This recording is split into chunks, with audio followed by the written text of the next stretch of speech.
saying for days, if not weeks, that the president needs to get back to full-scale attacks on Iran.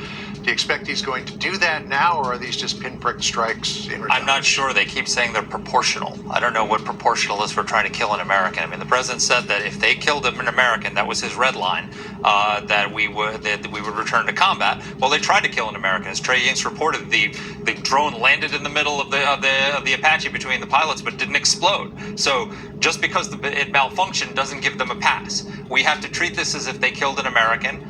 Several Americans, because that's what they tried to do, and we have to respond in kind, and the goal should not be to get them back to the table. We've launched 13,500 strikes, and it hasn't brought them to the table in any serious way. That's a hopeless cause at this point. We have to decapitate and destroy this regime. So why should the goal be to pummel them into submission? It hasn't worked so far, and well, neither is talking, apparently. Well, the thing is, you played that series of promises where the president says constantly, we're on the precipice of making a deal. And obviously, nothing, including the fact that we had pummeled them previously. And I think several months ago, we said we had just decimated their nuclear capability. So none of that has led to the deal. And with today's reports about inflation spiking, it just looks like, what is the president doing? He shouldn't sacrifice his credibility. We should trust in his word.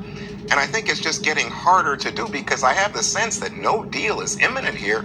To the contrary, it looks like there might be more violence. But he doesn't need a deal. This is the whole thing. He was at the 5-yard line. He was at the 5-yard line. We have to just hit the targets.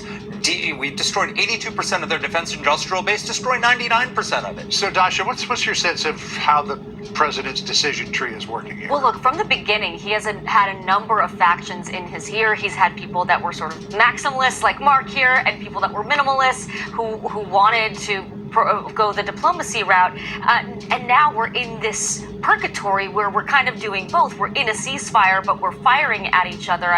Just before I came on air here, I spoke with someone close to the president that has expertise in this area, and this person told me that Trump has made it clear that he wants to still keep everything below the threshold of a ceasefire, even as he acts like he's going medieval on them. So the message that people are getting is that he's posturing here, but he's not ready to go back to full-scale war, even though a lot of experts that I've been talking to do say what you say, Mark, which is that in order to regain leverage, it's going to be very difficult to do that without going harder. So he's telegraphing to the Iranian leadership he doesn't want to go back to full-scale military action. So the Iranian leadership is just going to lead him by the nose. Well, also the problem is if you keep saying your goal is a deal, then the Iranians have the upper hand because they can just deny you the deal and they deny you victory. You do not need a deal to have victory. As long as we meet the objectives that he set out at the start of the military campaign of destroying their ballistic missile capability, of destroying their defense industrial base, of setting back their nuclear program, and opening the strait, which he can do militarily. We've been doing quietly. He's been so reticent to do this. He's been so reticent to go into full-scale war, to do anything near boots on the ground. He did it. He just stopped too soon.